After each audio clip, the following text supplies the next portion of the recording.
So let's continue with the afternoon program. So nice of you all to have you all back. So Katrien already mentioned the name of Pukler in the German gardens, but after a lot of classical Baroque gardens, I think we now shift our focus to the landscape. So we already heard a little bit about Pukler, but I think now we're going to focus on, let's say, the godfather of the landscape transition, Capability Brown. And we are very pleased that we have Steffie Shields here as a specialist on Capability Brown. She really studied his work already for a very long period of time.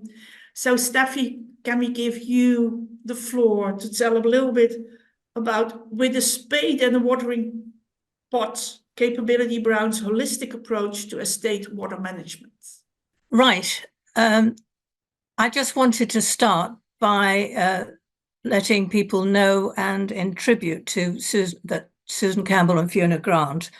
Susan died only a couple of weeks ago, and it's thanks to her and Fiona setting up the Wall Kitchen Garden Network that enabled me to really expand my research and inspired me.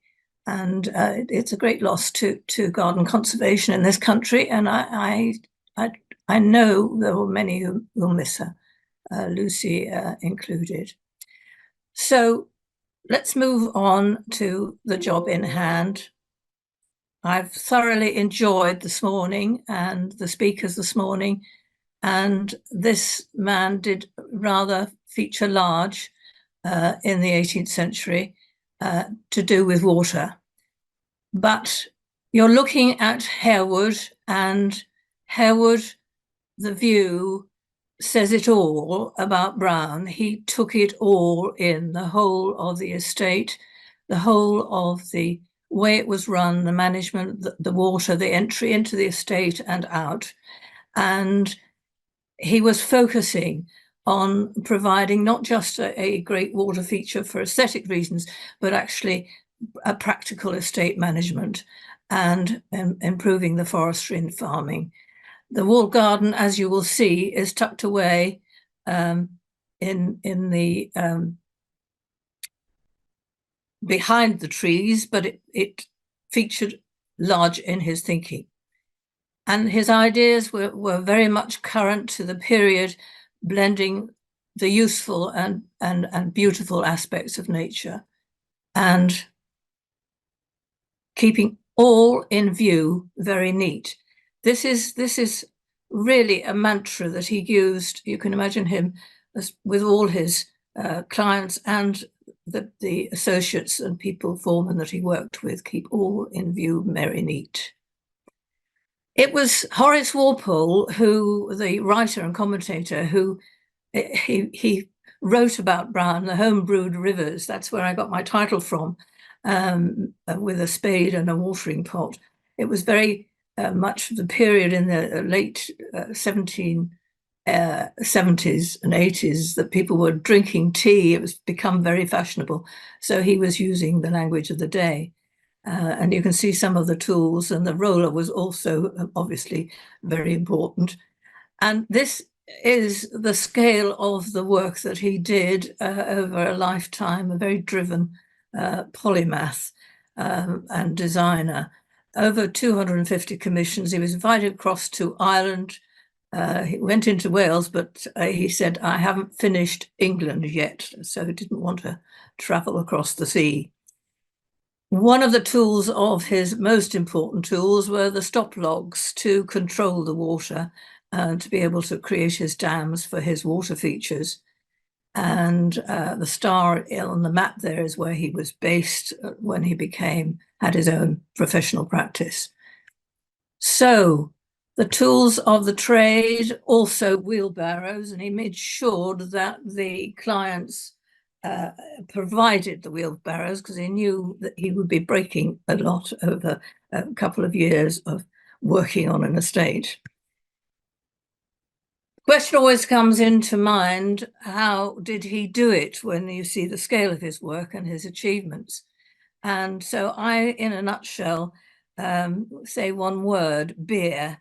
If the clients didn't have a brew house, then he instructed the client to build a brew house very quickly, because he knew that he needed to keep the workers happy as well as healthy.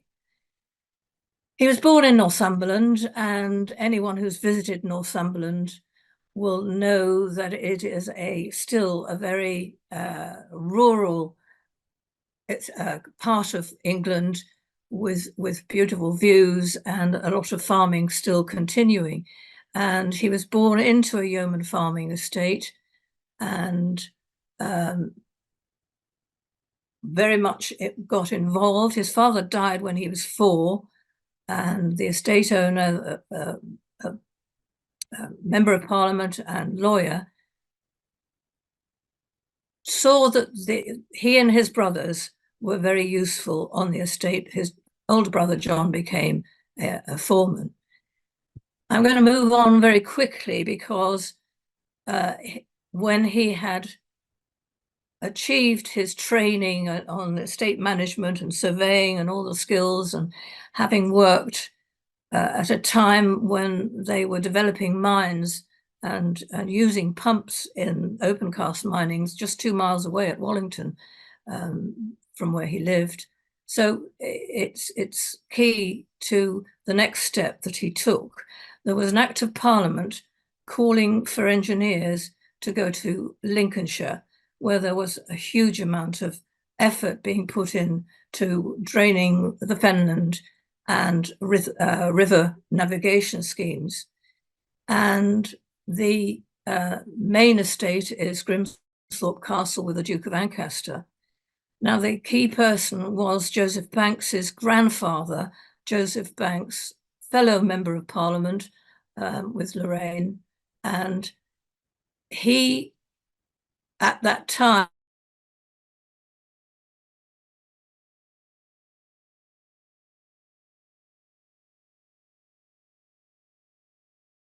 to the actual development of the English landscape garden was Stephen Switzer. He was a very great designer of his own right, but his interest in gardens and in what was going on in France and Holland was key. He admired the French and the Dutch. And of course, there were lots of Dutch engineers working and collaborating with schemes in Lincolnshire. So along comes Brown to Grimsthorpe via Banks, if you like, and he's already in his early 20s a leader of men and able to direct projects. And the project he's given is to sort out the fish ponds that were flooding in the valley below the castle, and also to start a pumping scheme, an engine bringing water from the springs over here and 1.5 miles up to the castle. That was the plan. He started a mill dam pond, about 10 acres, but although he'd started the project, he was called away. But in Lincolnshire, it's quite important, he was recognised as Mr. Brown, engineer, not as a gardener. He was called across to Stowe. There'd been a horrendous frost between December 39 to February 41, and the Thames froze over for 6 weeks. Lord Cobham, with his gardens at Stowe, was in trouble. The dam had given way, William Kent's dam in the Elysian Fields. And so this Brown comes across with the plumber and the carpenter from Lincolnshire. He's a journeyman engineer, if you like, and he's taken on at Stowe when the Duke and Banks both die within 3 months of each other. And Cobham is needing a head gardener. Why? Is this drought that happened in 41 and 43 to 47. And this drought was very, very serious. The kinds of problems that we've been facing very much happened in the 18th century as well. So you're seeing the image of a tree moving machine, and he was breaking up the avenues in the gardens, inventing a machine to move the grown trees because of the drought. But it's the drainage that was key. And that, in one slide, once I've shown you this picture of Matthew Pottage, who is the head gardener at Wisley, I put his picture in to show you just how dynamic Brown must have been as working with a similar number of people at Wisley as Brown had under him at Stowe. He's given the job of head gardener and steward together. And the water in front of you in the whole estate is managed really from the conduit house, the vault and borehole there from springs, and it's providing the water to the mansion house, the offices, the stables. But Brown is also masterminding the building of another engine house on the highest point, again like Grimsthorpe, and he's organizing it so that he moves the vegetable gardens below the hill so that water from the cisterns stored by the engine house can be gravity fed down to the vegetables. Later on, when he became royal gardener, Brown was also gave the advice about the cistern at the top of the hill, sitting, doing nothing, when occasionally, when Lady Cobham's taking visitors around the gardens, if they opened the cisterns, they could actually provide a cascade down behind the Palladian Bridge. Wonderful show for the visitors. More importantly, it refreshed the lake and helped dislodge the silt build-up. Before we leave Stowe, I just want to say that you see in front of you his biggest failure, the valley for the Grecian temple. He was hoping to create a lake, and it failed because there's never been enough water at Stowe. He tried for 3 years to sort bringing water from every possible available source, and it failed. So that's quite key to the fact that when he set up his professional practice in London, when Lord Cobham died, all that he was doing had to be done well with the best craftsmen and foremen that he had contacts with. And he took many of them with him, and many stayed loyal. You can see there all the different aspects of his skills and his focus. And kitchen garden is high up there on the list, key to becoming the royal gardener. Professional consultant. Just quickly, water-wise, the plans and the ideas are few that have survived, the working ideas, but this was just a plan on the back of a contract at Petworth, and it's just the dam he was going to make double sure that it would not give way. Similarly at Petworth, encouraging wildlife landings. You've got smooth edges to his water features, and that's kept by the coping under the grass. So not a lot of people realize just how that was important. Talking of archaeology, there's a dam, a double wall dam at Rest Park, and you can see this convex shape, which really I found fascinating to see how he used the geometry. Water in those days was not a lake. He was doing a pretend river, and the Duke's River at Sion, and you can see just right in the Thames is up here. It's at right angles to the most important river in the country. On the right, sorry, I'm clicking and the thing is going, my mind is going on too fast. The Packington, you can see a similar scheme. He's enlarged existing huge great pond to become almost like a decoy to attract wildlife.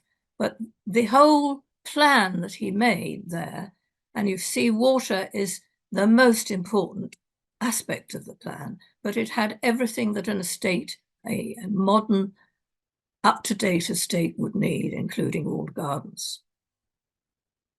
Quickly running through a single estate to show you the scale of what he achieved. At a sister estate to Stowe, less known, is Wootton.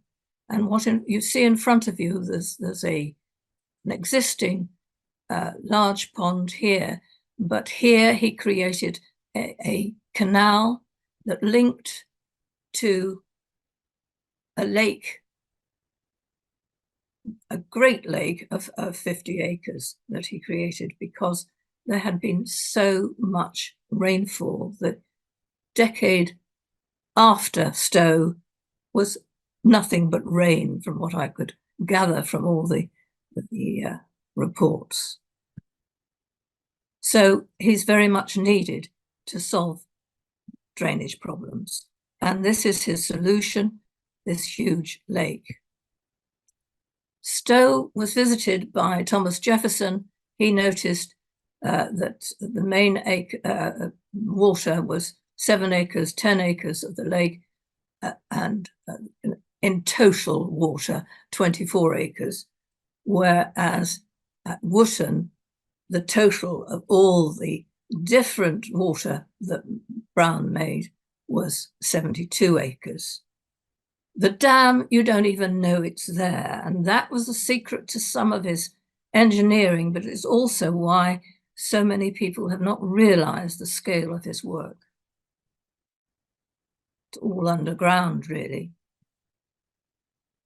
Even the New River, he brought the water flow that was exiting the state from the Great Pond, he reversed it, brought it back under the fields, 1.5 miles under in conduits, to create a new river nearer the house and nearer the walled gardens that were up behind these trees. And there's even an eel trap as the new river exited the estate. So it's extraordinary what he was achieving. And Thomas Whately recognized this profusion of water upon the view. However interrupted, however varied, they still appear to be parts of one whole. It looked as though, even though they were on different levels, they looked as though they were one whole. And the reason that they were doing this was for tranquility and security, yes, but also drama, improving the farming as they drained the land as well. The rents could go up. Chatsworth, you see the water power that he created by raising the level of the river and damming it and using that water power with to take to a water mill and a leach there. Not just an eye catcher on view from the gardens, it was also a useful aspect. So Repton, who followed on from Brown, recognised the quality of the work at the several different levels as being one single sheet when seen from the house was very ingeniously executed by Mr. Brown. And so very often the levels were hidden under bridges and or cascades. Longleat, who'd have thought at Longleat I'd see a drain as the most important aspect of the estate. It told, that one picture tells the story of Brown.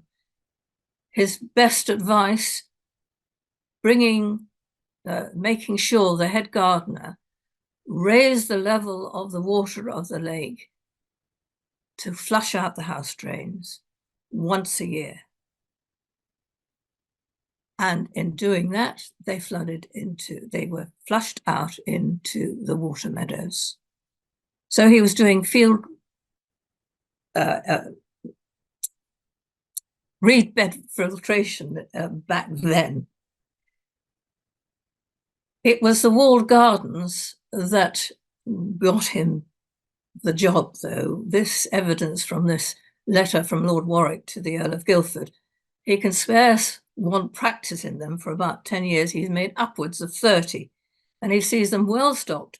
And not only, my picture's hiding this as the thing, but you can read it, but recommended proper gardeners to take care of them, and also seen that they did so. This is recycled gates here at Cole Green, and this upwards of 30 walled gardens. So Sir William Chambers called him the kitchen gardener, or many people called him the kitchen gardener as a derogatory term, and the peasant from the melon ground.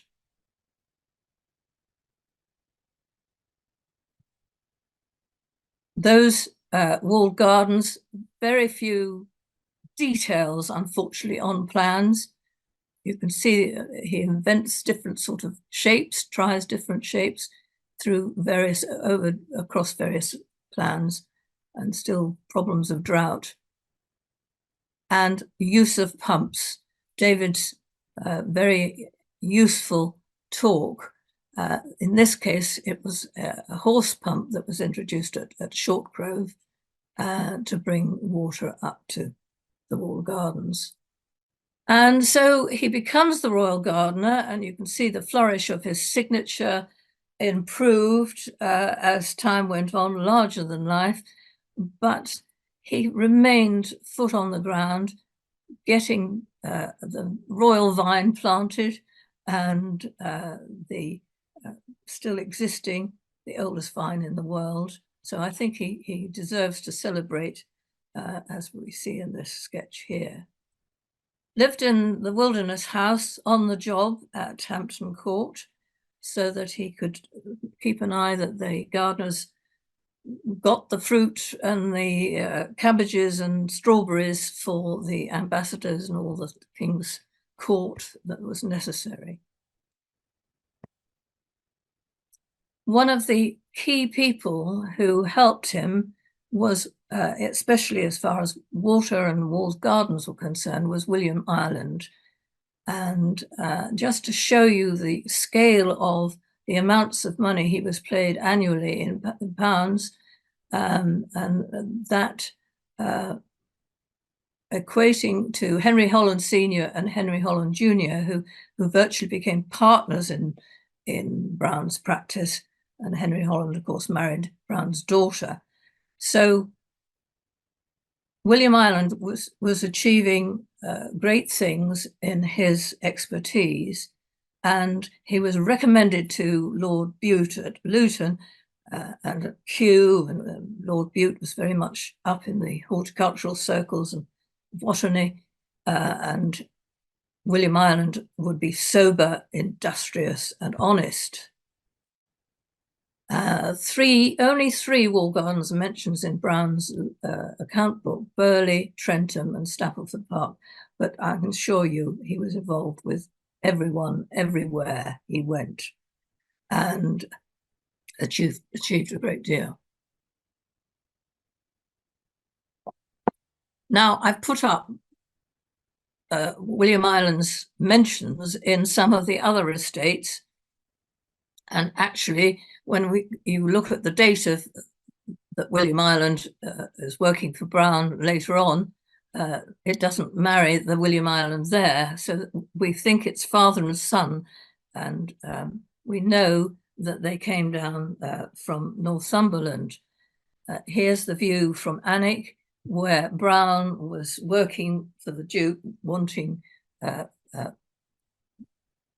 Earl of Northumberland, I should say, wanting to actually solve flooding problems by creating a great reservoir, but they never did do that. But what was done was at home where he was born, he went back, gave the estate a great plan for Kirkharle, and suggested that the tower be put on the little chapel where he was born. This is part of the plan. You can see it, the walled garden. You can see here's the house. There's a stream. Brown is wanting to put in new offices, laundry and dairy, and he's got a dipping pond there in the middle, but the stream is actually going under the walled garden, so that water is on tap and easy. Just one word quickly is to say that the stew in the middle is labelled stew, so fishes are involved there, not just dipping for water. This is where William Ireland got his inspiration at Wallington, and his plan for Luton Hoo is, like all Brown's plans, grand scale and important. Even the tools in the tool house. So that's the garden that was built, octagonal, taking in all the best views, best aspects to be able to, and with a diaphragm wall in the middle there.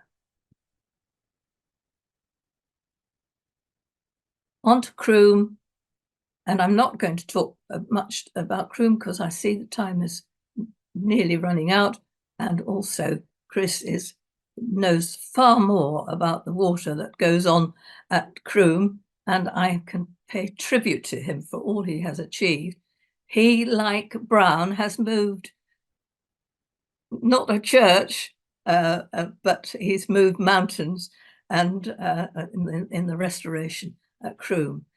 You can see here, and I'm sure he's got more to show you on that score, so I won't say anything more other than to show pictures of the well and the raised camber of the road with probably the drainage channels underneath it.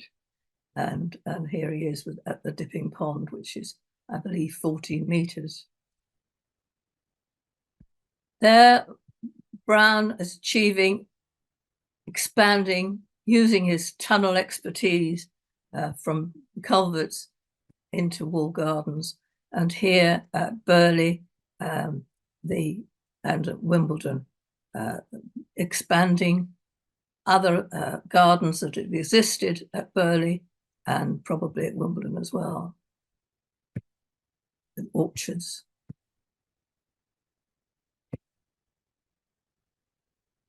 It stopped going on, so am I being stopped?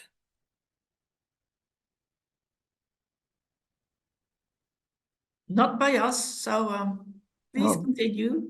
Right. Okay, well, I will just... There we are. He was very happy at Burley, and this is where William Ireland did a huge amount supervising the stables and the farm in the middle of the park. and dairies and game housekeeper and so on. But it's the wall kitchen gardens. He was paid £350 as a bonus from the Earl, besides Brown's salary that he was receiving. So it's big stuff.